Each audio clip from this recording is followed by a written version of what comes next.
வணக்கம்.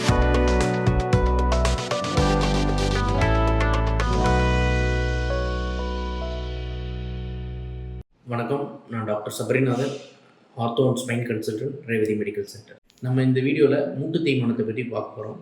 மூட்டு தேய்மானம் 4 வகையாக பிரிச்சுக்கலாம். மூட்டு தேய்மானம் ஃபஸ்ட்டு வயதானவங்களுக்கு வர்ற மூட்டு தேய்மானம், degenerative arthritis, wear and dear, அதனால் வர்ற மூட்டு தேய்மானம். ரெண்டாவது ட்ரமாட்டிக், அடிபட்டதுனால சில பேர் சின்ன வயசுலேயே ஒரு ஆக்சிடென்ட் ஆகி எலும்பு உடைகிறதுனால மூட்டு பகுதி ஸ்மூத்தாக இல்லாமல் சமமாக இல்லாமல் வர்றதுனால தேய்மானம், அதனால் மூட்டு தேய்மானம் ஏற்படலாம். அது ட்ரமாட்டிக், போஸ்ட் ட்ரமாட்டிக் ஆர்த்ரைட்டிஸ்ன்னு சொல்லுவோம்.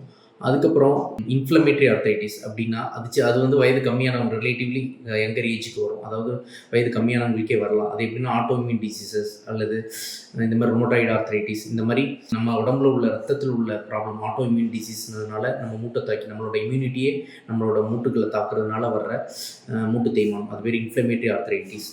அது இல்லாமல் செப்டிக் ஆர்த்ரைட்டிஸ்ன்னு சொல்லுவோம். இன்ஃபெக்ஷனால் மூட்டு பகுதியை கிருமி தொற்றுனால நம்ம மூட்டு பகுதியில் உள்ள ஜவ்வு பகுதியை தேய்கிறதுனால வர மூட்டு தேய்மானம். இந்த நீ ஜாயிண்டில் இப்போ எடுத்துக்கிட்டோம் அப்படின்னா, இங்கே ஜவ்வு பகுதிகள் நல்லா இருந்தால் தான் இந்த மூமெண்ட்லாம் ஸ்மூத்தாக இருக்கும், நம்மளுக்கு வலி இல்லாமல் எல்லா மூமெண்ட்டும் பண்ண முடியும்.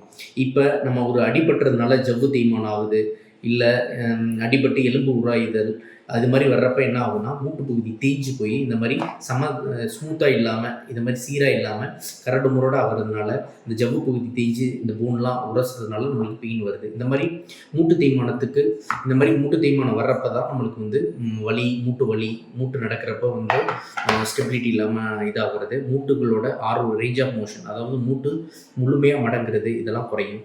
அது இல்லாமல் சில சவுண்டு கிரப்பிட்டஸ்ன்னு சொல்லுவாங்க. அந்த மாதிரி மூட்டு இது பண்ணுறப்ப நம்மளுக்கே ஒரு சத்தங்கள் ஏற்படுறது, இதெல்லாம் வரும்.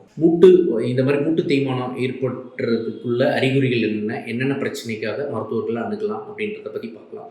மூட்டு தேய்மானம், இது மாதிரி முட்டி தேய்மானம் வர்றவங்க அப்படிங்களுக்கு யூஸ்வலாக வலி ஏற்படும். நார்மலாக கொஞ்சம் தூரம் நடந்தாலோ முட்டியை மடக்கினாலோ வலி ஏற்படும். அது இல்லாமல் இது மடக்கிறப்ப இது பண்ணுறப்ப ஒரு சத்தம் வரும். அது மட்டும் இல்லாமல் நம்மளுக்கு வீக்கங்கள் ஏற்படலாம். இனிஷியல் ஸ்டேஜ் ஆஃப் ஆர்த்ரைட்டிஸ், ஆரம்ப கட்டத்திலேயே என்ன ஆகுனா முட்டி பகுதி வீக்கம் ஏற்படும். குறிப்பிட்ட பகுதி மடக்கினாலோ இது பண்ணாலோ வலி வர்றப்ப நம்ம மூட்டு தேய்மானத்தோட ஆரம்ப கட்டத்திலேயே நம்ம கட்டுப்பிடிச்சிடலாம்.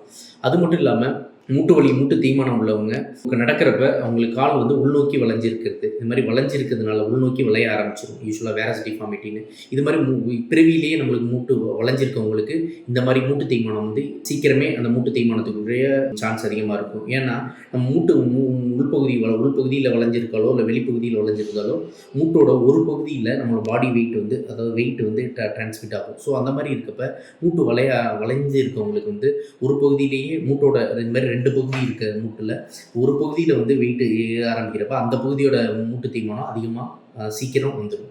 ஸோ அந்த மாதிரி உள்ளவங்க இது மாதிரி மூட்டு வளைஞ்சிருக்கு கால் வளைஞ்சிருக்குதுன்றதே மூட்டு தேய்மானத்தோட அறிகுறியாக இருக்கலாம். அதே நேரத்தில் மூட்டு வளைஞ்சிருக்கவங்களுக்கு மூட்டு தேய்மானம் இயர்லியாக சீக்கிரமே வந்துடும். ஸோ அந்த மாதிரி மூட்டு வளைந்திருத்தல், மூட்டு வலி, மூட்டில் வீக்கம், அதுவும் இல்லாமல் மூட்டு பகுதியில் அப்நார்மல் சத்தம் ஏற்படுதல், இந்த மாதிரி உள்ள இதெல்லாம் வச்சு மூட்டு தேய்மானத்துக்குரிய அறிகுறிகளாக நம்ம எடுத்துக்கலாம். ஸோ இந்த மாதிரி பிரச்சனை உள்ளவங்க அருகில் உள்ள மருத்துவர்களை, எலும்பு மூட்டு மருத்துவர்களை அணுகி என்ன சிவியாரிட்டி, என்ன ஸ்டேஜில் இருக்குன்றதை பொறுத்து நம்ம ட்ரீட்மெண்ட்டை நம்ம பண்ணிக்கலாம். இதுமாதிரி மூட்டு தேய்மானம் உள்ளவர்கள் ஆரம்பத்திலேயே நம்ம கண்டுபிடிச்சிட்டோம் அப்படின்னா ஃபிசியோதெரப்பி மசில் ஸ்ட்ரென்தனிங் எக்ஸசைசஸ் மூலமாக நம்ம மூட்டு தேய்மானம் இனிமேல் ஃபர்தராக அதிகமாகாமல் தடுத்துக்கலாம். ஃபார் எக்ஸாம்பிள், இப்போ மூட்டு தேய்மானம் இருக்கவங்களுக்கு மசில்ஸ் வீக்னஸ்ஸு, இந்த நம்ம மூட்டை சுற்றி உள்ள சதைகள், குவாட்ரிசெப்ஸ், ஹாம்ஸ்ட்ரிங் மசில்ஸ், இந்த சதைகளை ஸ்ட்ராங்காக வச்சுக்கிட்டாலே மூட்டுக்குள்ள ஸ்டெபிலிட்டி அதிகமாக வரும். இந்த மாதிரி சில பேருக்கு மூட்டு தேய்மானம்னால உள்ள ஜவ்வுகளும் கிழிஞ்சிருக்கலாம். ஸோ அந்த மாதிரி உள்ளவங்களுக்கு ஜவ்வு பகுதியில் நம்ம சரி பண்ணாலே அந்த மூட்டு தேய்மானம் இனிமேல் ஃபர்தராக அதிகமாகாமல் நம்ம தடுக்க முடியும். இது மட்டும் இல்லாமல் மூட்டு வளைந்திருக்கவங்களுக்கு மூட்டு வளைதலை நேர் பண்ணாலும் நம்மளுக்கு மூட்டு தேய்மானம் இனிமேல் ஃபர்தராக ப்ரொசீட் ஆகாமல் நம்ம தடுக்க முடியும். இந்த மாதிரி கட்டங்களுக்கு நம்ம மூட்டு மாற்று அறுவை சிகிச்சைன்ற இதுக்கு போகிறதுக்கு முன்னாடியே உள்ள தடுக்கிறதுக்கான வழிமுறைகள் தான் இது மாதிரி நம்ம ஆரம்ப கட்டத்திலே கண்டுபிடிச்சிட்டோம் அப்படின்னா மூட்டு மாற்று அறுவை சிகிச்சைன்றதுக்குள்ளே போகாமையே நம்ம முன்னாடியே நம்ம சரி பண்ணிக்க முடியும். மூட்டு தேய்மானத்தை ரிவர்சிபிளாக கூட ஆக்கிக்க முடியும். சில நேரங்களில் மூட்டு தேய்மானங்கள் ரிவர்சிபிள் கண்டிஷன், இயர்லி ஸ்டேஜில் அந்த ஜவ்வு தேய்மானம் நம்மளுக்கு திருப்பி பழைய நிலைமைக்கே வர முடியும்.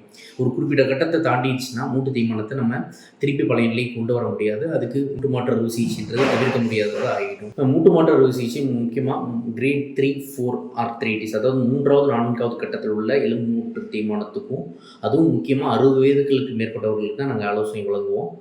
அந்த மாதிரி 60 வயதுகளுக்கு மேற்பட்டவர்கள் நம்ம அப்படியே மூட்டு மாற்று அறுவை சிகிச்சை பண்ணிட்டா நம்ம வந்து அவங்களுக்கு வலி இல்லாமல் குவாலிட்டி ஆஃப் லைஃப், அவங்களோட குவாலிட்டி ஆஃப் லைஃப் வந்து இம்ப்ரூவ் ஆகும்.